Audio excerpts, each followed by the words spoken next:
Is there any buildings, landmarks, anything like that that I could use to pinpoint your address? Huh? I'm good. Yeah, I'm good. Yeah. Get your fucking hands up! Get your fucking hands up! Oh my gosh. Hey everyone, good to see you, and thank you for being here. Before we dive in, hit that subscribe button so you don't miss any of our breakdowns. Here, we analyze police overreach, ID refusal situations, and, most importantly, how to protect your rights when the people in power fail to respect them. Now, let me start with a question. What would you do if the officer who just approached your car didn't realize every second of his encounter was being recorded? By you. Because that's exactly what happened in the case we're covering today. We're looking at the tragic shooting of Corey Jones, a professional drummer from Florida who was stranded on the side of the road on October 18, 2015, when he was approached and ultimately killed by Officer Nouman Raja. A broken-down car in Palm Beach Gardens should have led to a tow truck, a quick fix, or just a routine welfare check.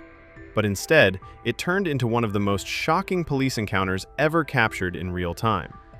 In this video, we'll break down what actually happened, what procedures were violated, and why the official story fell apart once the recordings came to light. So settle in, because this is a case where every second matters, and the evidence speaks louder than the officer ever expected. Officer Raja, are you aware this is a voluntary procedure and that you may decline to continue at any time? Yes, I do. Okay. Do you feel as though you are emotionally prepared to provide an accurate reenactment? I believe so. Okay. Do you have any questions about the reenactment procedure before we begin? No. Okay. No, Everything no. good? Yes, sir. Do you swear or affirm that the evidence you are about to provide will be the truth, the entire truth, and nothing but the truth? I do. Okay. You currently work for the Palm Beach Gardens Police Department? Yes, sir. I do. How long have you worked for them? Since April of 2015. April of 2015? Yes, sir. Any previous law enforcement before Yes, that? sir. I was a sergeant with the Atlantis Police Department, and I started in Atlantis, I think, 2007, and I came, just wanted more. Once I topped out there, I wanted more. Okay. What are your current duty assignments here with Palm Beach Gardens? Currently assigned to road patrol on the midnight shift, late night, 7:30 p. 19:30 to 06:30. Okay. Was that your shift last? Okay, sorry. Was that your shift that you were working last night? Yes, also? last night was my Friday. We worked 4-day on, 4-day off schedule. Last night was my last day on. Okay. What do you normally wear in your duties? On a normal days, we were full uniform with the badge and the name tag. For the last, since September 30th or so, we've had a lot of vehicle burglaries in our area and everything, and we were getting hit with them a lot. So starting last week, we started with this. We were setting up decoy cars, and at midnight, I'm Alpha 1 cover shift. So basically I have Beat 1, which is far out west, and there's not really that much happens. So they also use me as a cover unit. At midnight, I would go set up the decoy cars and everything like that. I would dress down in street clothes, and I've been doing this for the last 4 nights. And I would either take this van, or we have a gold Crown Victoria unmarked, and I would take that and basically drive around residential neighborhoods and everything blacked out, no windows down, seeing if we see any burglaries occurring. Okay. Did you have anything on you this evening after you dressed down, showing that you're a police officer? Yes. Did you have a badge or anything with you? Inside, first of all, I always have my wallet badge with me, Okay. with a police ID, which is per policy. And on top of that, inside my van, I had my tactical vest with had police in the front, police on the back, my name actually stitched onto the vest, Officer Raja, and I had my duty holster with me inside the thing. Told that nightclub right down the road on PJRC is called Lux, and across the road is downtown at the Gardens, Dirty Martini. Lux, Lux. They were having a hip hop concert tonight, and there was supposed to be a huge crowd gathering tonight. So we decided to, if you open the back of the van up, you'll see 8 riot shields, this, that gear, the loudspeaker, crime scene tape, and sticks, And our thing was this: hey, if anything happens, if there's a big incident at Lux, if there's a big fight, we need to clear the crowd, we're gonna forget about the 21 and report with the van immediately to Lux, so officers have quick access to it. And and number 2 thing that was discussed was this: while I'm in street clothes, while I'm in this, I do not do any takedowns, I do not do anything, but just in case of an emergency, something happens, that's why I have the vest and everything identifying on me. I'm supposed to call a road unit to come out to handle any situations. Okay. Just to go back kind of quick, for other people that aren't police officers, Yes, I'm sorry. if you would, just in the future, stop using the signal codes and stuff, because somebody may not understand it. So Okay. you use 94, which we know is backup, and 21, which is burglaries. Yes. So if you can just use plain talk Okay, no for problem. the future, just in case, because some of the non-police officers may not understand what you were talking about at that point. You're supposed to call the backup during situations. What situations are you Like- supposed to call backup? Like, for example, if I'm in one of the residential neighborhoods and I see a burglary occurring or something like that, or a suspicious vehicle or suspicious person, to call a mark unit, give them my position where I'm at, and tell them, hey, this is where this person is through. And then once the mark unit comes out there, makes the initial stop, comes in contact, throw my vest on if I need to and everything like that, and then go ahead and make contact with them. So I started my day I started on PGA. I went down Military, all the way down to Hood Road, went into Donald Ross Village, drove around there, and then came down Central, down PGA. And then I came back here, went to the gas station, got myself a drink and some snacks, which are still inside the van. And I started to do the communities. And as I was doing this, I was sending messages to Sergeant Anderson on the laptop. Hey, I'm going to this community. This is what I just did. This is what I just did. So he's aware of the whole. So the chain of command is going. So he's aware of my location at all times. I did the first community was the Isles. I did the Isles, and I was about to go into Evergreen, and I was just about to go there and everything. And I remember that one of the 2 units responded to a domestic disturbance at the Marriott, and the Lux Club is located on the 1st floor of the Marriott. They responded to, like, on the 5th floor or something like that, to a domestic disturbance that was pretty heated. And so, Sergeant Anderson went there too. And as Sergeant Anderson was there, I remember him calling on the radio, hey, we have a disturbance going on downstairs in Lux in the nightclub. Have officers respond.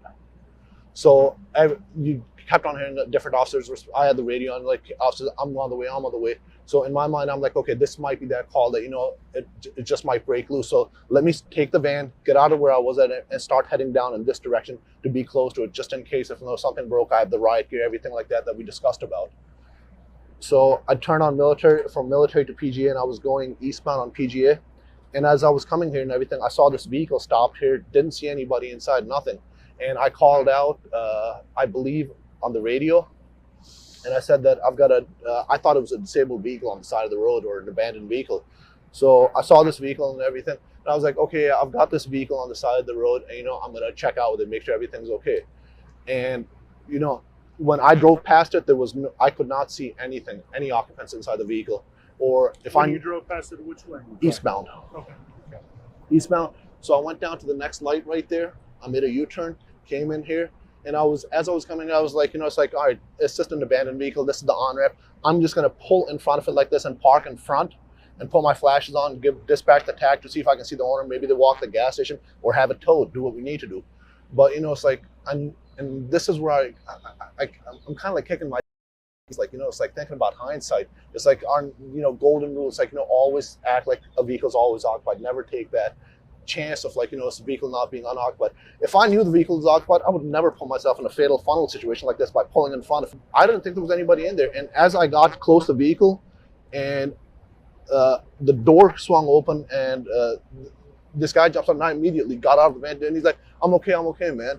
And at which point I said, hey man, police, can I help you? And second I said police, he jumped back, and I clearly remember him drawing and pointing a gun at me. I saw that silver muzzle, and he had, I can swear on this, he had a Laser Max laser in the guide rod in the gun, and I saw that red light of that Laser Max flashing at me, and I immediately just shouted, drop the gun, and sorry. Let's do this. Like, take a deep breath. Let's do this. Okay.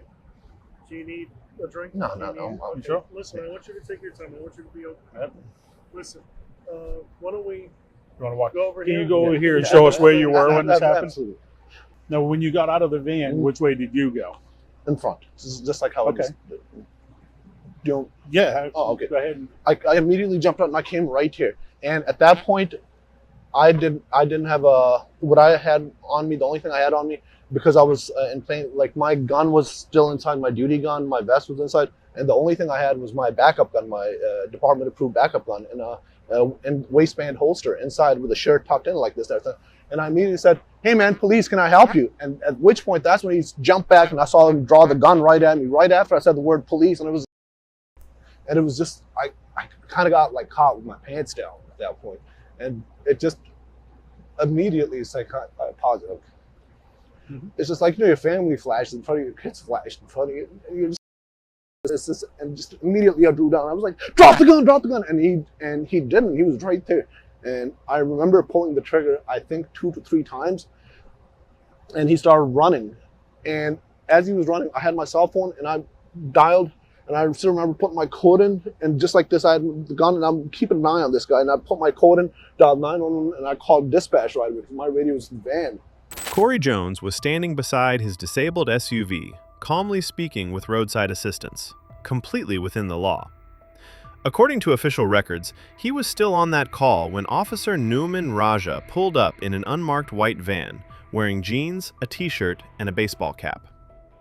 Raja approached the ramp the wrong way, stepping out without a uniform, without a badge displayed, and, as the audio later confirmed, without identifying himself as a police officer. He shouted, "Get your hands up!" and within seconds fired the first 3 shots. Jones ran. Raja fired again. As we walk through this part, consider this. If you were a stranded motorist at 3 a.m., would you recognize a man in civilian clothes and an unmarked van as law enforcement? How could Corey Jones have known the person yelling commands was a police officer? What exact threat did Corey present in those first seconds, based solely on what we see and hear? Legally, the question becomes crucial. Before using deadly force, officers must give clear identification and perceive a legitimate, immediate threat. Looking at the evidence later presented in court, we ask, did Raja give Jones any opportunity to understand who he was dealing with? Was there anything in Jones's behavior, visible on recordings, that signaled aggression or danger? These aren't accusations. These are the same questions jurors, investigators, and even police trainers raised when reviewing the recording and forensic evidence. Let's continue. And the whole time I'm like giving him commands, I'm yelling, screaming, I'm like, drop the gun, drop the gun, drop the gun. And as he's running, he gets about like right just a little past where the guardrail starts, and he does this number, and I see his whole body spin, and I saw like a flash, a silver flash, like a metallic flash, come at me, and in my head I said, aim, and I was like, aim, and I just picked that front sight right in the center mass, and I just pulled the trigger 3 times. And I saw him drop, and I saw something silver fall. And at which point I was still on the phone with dispatch, just felt like, get your radio. And I just held what I had right there. I couldn't really see where he dropped, what happened, if he moved or anything. And I'm like, I don't see him. I don't have a visual on him. And I started to walk backwards and everything, came back to the van, grabbed my radio, grabbed everything, called out on the radio. And Sergeant Sprague was the first one, and I can't remember, it was one of the new Tauruses were responding, and they actually thought it happened in Doubletree. And I got on the radio, I was like, guys, I'm right here. And they quickly turned in right here. And it was Arlotta, Nico Arlotta.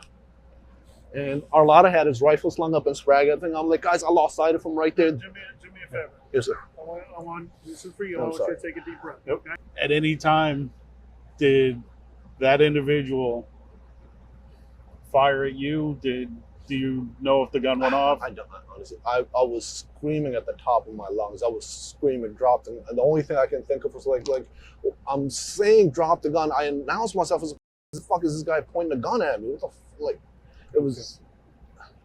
Okay. I don't know if he fired around. I mean, I don't remember. Okay.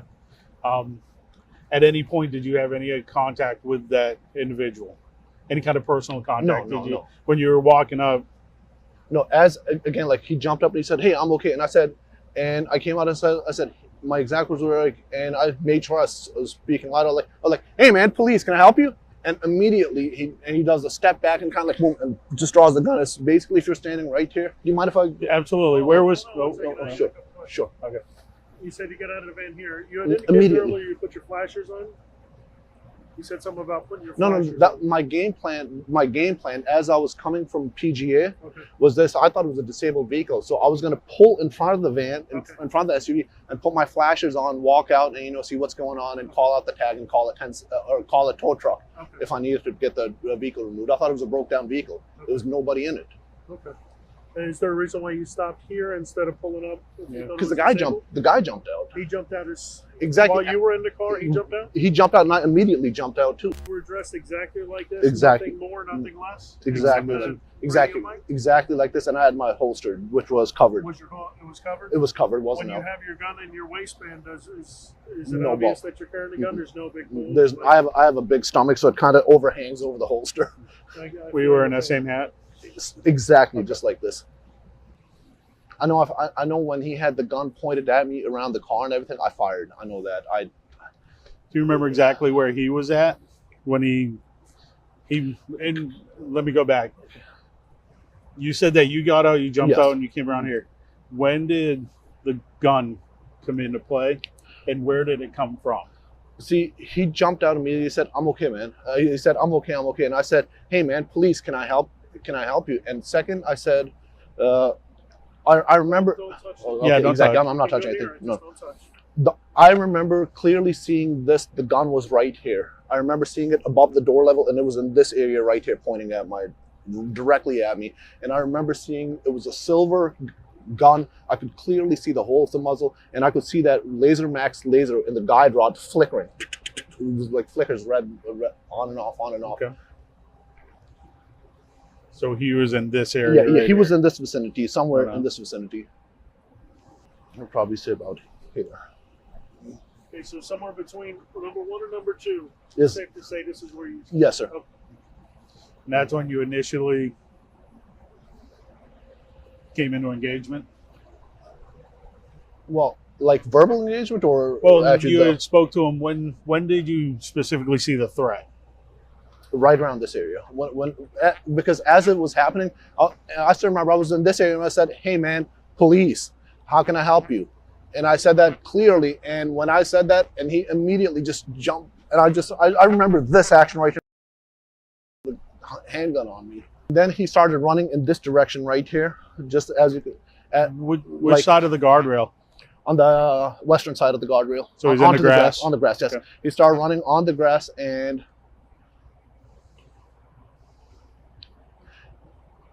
if I'm thinking,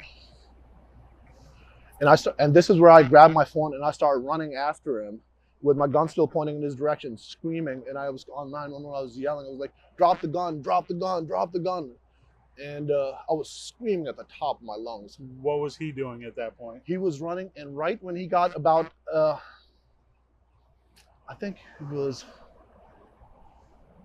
because this is where I started to walk. I remember I was around that area by that pole when I decided to walk back to get my radio again, because this guy was like, "Go get your radio, Raj, go get your radio." And Just be careful right here. I'm sorry. And I remember over here is where I was, and he must have been. Do you see this plant right here? This big bush. clump. Yeah, the big hump. Just where the ditch is right there in front of it, kind of like he was in that area, and that's when he did the spin. And I was yelling, I was like, "Drop the gun, drop the gun!" And I saw him go like this, and I remember saying to myself, "Aim!" I still remember, and I was like, "Aim!" And I put that front sight right in the center mass, and I squeezed. I believe 2 rounds. Okay. And I saw him drop, at which point, and when he dropped and everything, and I started going up, and I couldn't see him. And I was like, I lost sight of him. And they're like, "Go get your radio, go get your radio." And I started to go, and I was like, just pedaling back and everything. And the guys came, and I was like, "Look, I lost sight of him right there. I don't know where he went to." And I think one of the officers was up north. He's like, "I think I see something up there," and this and that. So, and then Sergeant Sprague or Sergeant Anderson, one of the sergeants, was like, "Raj, come show me exactly where's the last point you saw him." So I started walking up the guardrail. As I started walking up, we saw him right there. Okay. What happened after that? Once we saw him and everything, he was laying face down, and both his hands were tucked underneath him. So Sergeant Anderson came to my left. He brought a shield. He was shield guy. I was shield covered behind him. And Sergeant Sprague came to the north side of us from almost at the tree, and he had a rifle out. And we said, "Okay, we need to approach it to make sure that he's still not armed. What's going on and everything." So we slowly approached him and everything like that. But before that, when they came, I ran to my van. I immediately put on my vest, and I immediately clipped on my thigh holster, my duty gun. So once we started to approach him and everything like that, he still wasn't moving. I think we gave him a couple of verbal commands, didn't respond. And Sergeant Sprague said, Raj, go ahead, go hands on with him. I holstered immediately, and they said they've got cover. I grabbed one arm, pulled it out, grabbed the other arm, pulled it out, and we said, and Sergeant Anderson or Sprague said, flip him, make sure he's not laying on top of the gun. And we just pulled him back, flipped him back, saw there was no gun visible and everything. And Sergeant Sprague said, okay, call fire rescue, all right, let's clear. And I came back here, and there was a rescue truck here, and I was covered in his blood, and I was like, God, can you just get this off me? And they took like hydrogen peroxide and just started pouring it all over me, started washing me. All over you? Yeah. Clarify a couple things. Go ahead. The shirt you have on. Yes, sir. Is that the shirt you had on? Exactly just like this. It's on inside out. Inside out, because it's a shirt with the American flag on it. Okay. And the night before, I had a green shirt like this with an American flag, and while the officers drove by, like that gives you away as a cop. You got a flag on your shoulder. I was like, all right, I got to flip it inside out. Okay. So I flipped it. Let's talk about conditions. Right now, I can see you. There's no street lights on. The sun has risen. You can see. And tell me about the conditions at 3:15. Up front, when I was right there with him, I could see him crystal clear. But when he started to run away from me, all I could see was a silhouette, and I could see his face. I could see this, and I could see his like body movements and stuff. Like he was wearing a black shirt, but you could he wasn't really that dark black skin. Like he was like just maybe a couple of shades darker than me. So you could make out this is where his shirt stopped, this is where his arm stopped, and I could see him turn. And I could have sworn I saw that silver thing. Like when he turned, I saw something silver in his hand turn, and that's when I was like, aim, and squeezed off a few rounds. And the whole time I'm on the phone with dispatch. You said he pulled the gun at you Over there, right outside of right the up, yeah, or in in that vicinity, yeah, or whatever. And you described it as what? I saw a silver muzzle. I could clearly see the bore size hole, and underneath it, where the guide rod goes with the handguns and everything like that, he had a laser max laser which blinks. And I'm speaking this from experience because I'm a firearms instructor, and I teach civilian, I teach at the police academy and everything, and I can clearly identify a firearm when I see one, specifically when it's pointed in my direction. And you indicated, you testified that you were pretty quick on the draw. Yes. You said you drew it out quick. Are you pretty quick with? I practice like I practice all the time. And he pointed his gun at you at there? Out there. Second, when I said, hey man, police, can I help you? And that's when he jumped back, pointed the gun at me and everything. Okay. Why didn't you shoot him there? I thought I shot him there. I thought I pulled the trigger. I thought I shot him. I thought I shot at him. When you first pulled out your gun? Yeah. When I first pulled out the gun, I gave him like, drop the gun. And when he didn't, I believe I shot him there. Do you think that your level, how would you describe your level of alertness when you first saw his car and then before he pulled the firearm out? First of all, I didn't even know he was inside the car. Right. And that's exactly what I'm talking about. I'm kicking myself. Hindsight's 20/20. And I preach this at the academy. Always, when you see an abandoned vehicle, when you see something like that, always treat it like there's somebody inside because you never know. And I go do the cynical sin, like if I knew there was a guy inside, I wouldn't do something stupid like this by pulling in front of the car like that.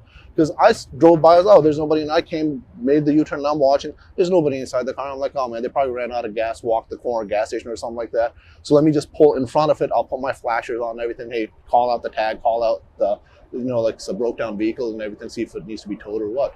So the only reason you got out there was because he jumped out. Yeah. Okay. He caught me off guard, and it's again like I preached that stuff, and I went ahead. Officer Raja, at one point you said that when he got out, you said, "Hey man, police, yes, can I help you?" At what point did he say what he said something? Correct? He said right off the second he got out the car, I jumped out immediately. He said, "I'm good, man, I'm good." Even before or after you said police? Even before. That was the first words. He said, "Hey man, I'm good, I'm good." And I responded with, "Hey man, police, can I help you?" Did he say anything after that? No. That was like the click. It was like, wait a minute. A normal person would be like, if a normal human being was broken down and I identified myself as a police officer, like wanting to help them, they'd be like, no, I'm good. I'm waiting for someone to come bring the gas, or I called a tow truck already, or whatever the case might be. And he immediately just jumped back and gun come at me. And at that point, it's like, he knows I'm a cop. I identified myself. This guy's trying to kill me. And I didn't want to die. Did you have anything out that would identify yourself physically as a police officer? I didn't even get a chance to even grab my wallet out because the funny thing is, earlier in the night, I was in the aisles when I was doing my patrol in aisles. As you enter the aisles, you make the first right, and there was a gentleman walking his dog, and he immediately saw me, and because I was blacked out in a van driving around, and I immediately grabbed my wallet and I went like this. I was like, "Sorry, I'm a police officer. It's okay. We're here doing surveillance and everything." So I knew to identify myself right off the bat. But it happened so quick. He drew that gun so quick on me. Okay. You have the holster for your gun with you? Yeah, no, they have it. What is the attachment you have on your belt there? This is for my leg holster. Okay. That's Did you have that tactical belt on at the time? Yes, this is the same exact belt I had on. Okay. This right here, I had it in the waistband holster. And the whole thing with the drop leg holster was, you know, if I do need to go out, something like that, put the vest on, put the holster on, and then go. Okay. Let's talk about two other things. Yes, sir. The when you said you swore you shot up there when he first pulled the gun at you, did you see if it had an impact on him? I couldn't tell. Did you notice? Were you watching him at the time? My aim was, I was watching that gun. Did he fall down? No. Did he stumble? Did he say ouch or you shot me or anything? Did he say anything at that point? Nothing. Nothing was said. Nothing was, and he was just pointing the gun right. Okay. No body reaction to indicate something may have occurred? No, nothing. Just flight. Which hand was he holding the gun in? Right. Okay. And again, do you remember where it came from? He was like, again, like my view was blocked by that door a Okay. lot, so I couldn't tell if he had it in his waist, if he had it in the door, if he had it on his seat. I don't know. Okay. I remember seeing that thing coming right at me. When he ran, was he full sprint back? I saw him running. Running fast? Not fast. It wasn't fast because I still had, like, if he was I guess he was, you could say if he was in a full sprint trying to run away, he would probably made it a lot further. Okay. And I'm gonna ask you to do one thing after Yes, sir. I ask you one more question. The blood, you said you got blood all over. Yes. How'd you do that? when we went, once we found his body and everything, and it was only me, Sergeant Sprague, and Sergeant Anderson, and when we saw his body, we flashed the light on him. We were up here at this guardrail, right kind of like where this emergency truck is sitting at. And we looked down, and we're like, oh, there he is. His hands were tucked underneath him. Right. We couldn't even see his hands. So one of the sergeants said, we need to go make sure that that he's not alive still. He's not holding on to the weapon and everything like that. And Sergeant Anderson had the shield out. I was behind him in shield cover like this. And Sergeant Sprague was on further from me with a rifle out. And we slowly approached the body. I think we gave some royal guys, show me your hands, show me your hands. And nothing happened, didn't move, didn't even flinch. And Sergeant Sprague said, Raj, we got cover, holster up. We got to pull his hands out. And so holstered, pulled his hand out, pulled the other hand out. And then I'm not sure if it was Sergeant Sprague or Sergeant Anderson. They said, let's flip him just to make sure that he's not laying on top of the gun. So I grabbed his arm and I flipped him. There was no gun, nothing. Seeing Sergeant Sprague, like, okay, he's clear. Let's call fire rescue up. And I walked about like, I'm going to go wash myself. I'm covered in blood. And where did you do that at? There was a fire truck and an ambulance right behind it with the rescue. And I walked back there. I was like, I need to wash this off me. And the firefighter, she grabbed a bottle of hydrogen peroxide, popped it, and just started dumping it all over me. And I was just washing myself. Now to go back when the gentleman was rolled over, did anybody check him to see if he had any kind of weapons? No. Did you see anything in the ground around him? We just kind of like did this and everything. And Sergeant Anderson like, we need to get out of this. We shouldn't contaminate this crime scene anymore. Didn't see anything out of the ordinary? Immediate area, no. Okay. Was that truck here when this happened? No, this truck was like way towards the end. They just needed more lights, so they called it in. Just making sure. And did you have anything to do with recovering any piece of evidence around here? No. Whether it be shell casings or guns or anything like that? Second that happened, I washed my hands, Sergeant Anderson was like, Raj, you need to be with me. And he took me, do you see where those guys are standing right there by that car? Yes. Right there. And I was there for the rest until our command bus. Never entered the crime scene again until you did this right now? No, yeah. Okay. Did you get into a car or were you still outside? No, I was outside the car the whole time till our command bus came, and I got into our command bus. And then your command bus came and I switched over to yours. Okay. What's the first thing he did when you yelled police at him? Second, I said, hey man, police. He immediately just stepped back, and I remember clearly seeing that gun over that door pointing right at us the night before. I went home and my wife saw me in plain clothes. She's like, "What are you doing?" I was like, "I was doing surveillance last night." And the first words out of her mouth was, "Where's your vest?" I was like, "Honey, it's inside the van. It's next to me. If I need it, I can throw it on and everything." And all I could think was, kids, man. He got out of the car. How did he get out of that car? Did it look like he just opened up the door and stepped out? I saw him pop out fast, like I couldn't tell like if he stepped his left foot, right foot, because my van's pretty high, van, it was blocked. I just saw him pop out like right there, like, oh, and it just caught me off guard. I was like, okay. That red laser, you said that, did it flash or was it it was steady light? flickering. It was flickering? Now, Yes, sir. You said you know about guns. Yes, sir. Laser Max is the only company that makes a laser that goes in the guide rod of the gun, and they're not a steady laser. They're designed to flicker like that to give you like, hey, this is where I'm at. And did you see? Were you there when if there was a gun recovered? Were you there? Did you see it afterwards? I haven't seen the gun. I haven't seen anything.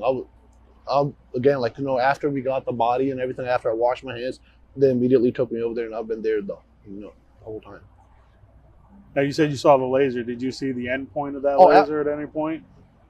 Where was no, Yeah. no Okay. idea. Okay. Two more things. Yes, sir. Do you remember when you discharged your weapon?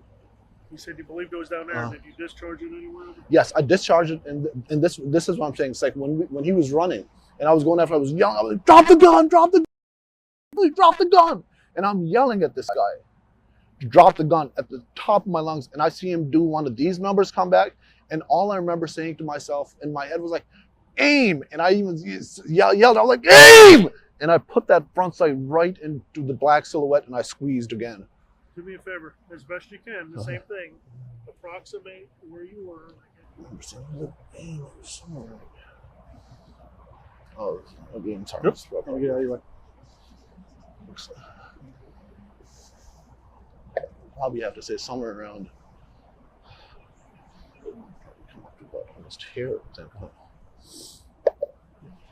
Yeah, watch It right was behind somewhere in this, because I remember I didn't hug the guardrail. I remember I was coming wide.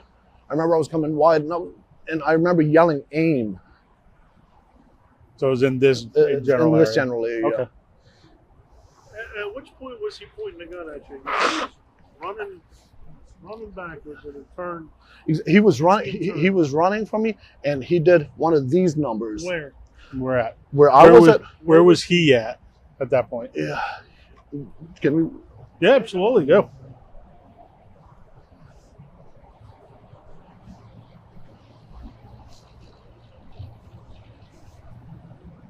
I would probably say somewhere Oh, hold on 1 second. in this general vicinity. You want me to? I don't want you getting wet. It That's looks like it's I'm pretty already. deep. Listen, don't go Okay. if it's a canal. or something. I'll toss him. Okay. You want me to toss him? Yeah. All right. And again, it's just approximate. This is approximate. I would say probably from about here to about this area. Okay. Right. So right in that area. Right That's in where that he area. was when he. That's when he was. He turned around and he just went like this, and I was like, and I remember yelling, "Aim!" And just. When he spun, you saw the barrel again. Yeah, I saw that. Yeah, I saw him. I saw this. I saw, Yeah. no, but I saw the biggest thing is this. Here's the thing. Again, from like training and experience and being around firearms and teaching firearms and everything like that, here's the thing. If somebody's running, if they're looking back versus when they see a whole body spin and you see that fist come up like this, he's trying to kill me. Did you see one at that point? Yes, I saw something and then he dropped, and that's when I said I saw something silver fall. Okay. The last thing I'm going to have you to do, it sounds silly. Let's go back Yes, to sir. the car. Mhm. Come here. I'm going to keep up. Try. The last thing I'm going to have you do is, as best you can, physically and verbally, reenact the moment without getting in your van. You can Okay. start at the driver's door. Okay. Reenact everything you did. Simulate drawing your gun because I'll have it. Mhm. As best you can, reenact it as if it was just happening now. You know what I mean? Okay. Without getting in my vehicle. And when I say reenact it, I want the volume of your voice to be the same. I want your Do it 100%. your Okay. speed As in best your you walk can. or your run to be the same, and progress all the way through. All the way through. Okay. Yep. Completely go around. And he says, "Hey man," he jumps out. He's like, "Hey man, I'm okay." I'm like, "Hey man, cops. Hey man, police, can I help you?" And he immediately, "Hey man, police, can I help you?" And he draws the gun on me and says, "Drop the gun, drop the gun!" And bang, bang, bang. And he starts running, and I start chasing him. And I'm calling 911. "Hey, this is Guardians Alpha 1. This is Raja. I just shot a guy. The guy had a gun," and I'm describing the guy. And as he's going right there, he stops and he turns on, looks at me, and I'm like, "Aim!" And I bang, bang, bang, and I fire about 2 or maybe 3 rounds over here, and I see him drop, and I come up a little bit more, and I'm still on the phone. I slow down, and then I couldn't see him anymore. And I was like, I've lost sight of him. I don't know where he is. And they're like, go back at your radio. And I just started walking backwards, ran back and got my radio. Once investigators began reconstructing the timeline, new details surfaced that raised even more questions. The roadside assistance call captured Jones's final moments, and the timestamps became critical. The last gunshot happened roughly 33 seconds before Raja dialed 911, even though he later claimed he called for help immediately after being shot at. So we pause and ask, if Raja believed he was under fire, why did the timing of his 911 call not match his statement? Why did the recordings capture no warning, no police identification, and no exchange that sounded like a typical law enforcement encounter? Forensic analysis showed Jones's licensed firearm was found unfired 125 feet away. His body around 200 feet from his car. One bullet pierced his heart. Raja fired additional rounds as Jones fled. Another question for us to consider. If Jones was moving away and his gun was never discharged, what prompted the second volley of shots? At trial, prosecutors pointed to discrepancies between Raja's statements and the objective evidence: phone calls, ballistic paths, and location of shell casings. Jurors evaluated whether those inconsistencies reflected a misperception or something else. Eventually, Raja was convicted of manslaughter and attempted murder. Years later, the city settled with the Jones family for $2 million. Stop that fucking gun right now! 911. Hey, this is Gardens Alpha 1. I just got one down. I just shot one person. I'm at that off-ramp right behind Doubletree. Blackmail. This isn't just a tragic story. This is a precedent, a clear demonstration that constitutional protections still apply, even when police claim danger. The conviction, the civil settlement, and the mountain of evidence, phone recordings, forensic data, independent investigation, confirm. When officers fail to follow basic procedures and rush to lethal force, the justice system can, and did, hold them accountable. If you ever interact with police or find yourself in a vulnerable situation, record everything. Your phone, dash cam, any time-stamped interaction can become critical evidence. Corey Jones didn't know the man approaching was a cop, and that uncertainty cost his life. If you care about accountability, subscribe, click the bell, and stay with us.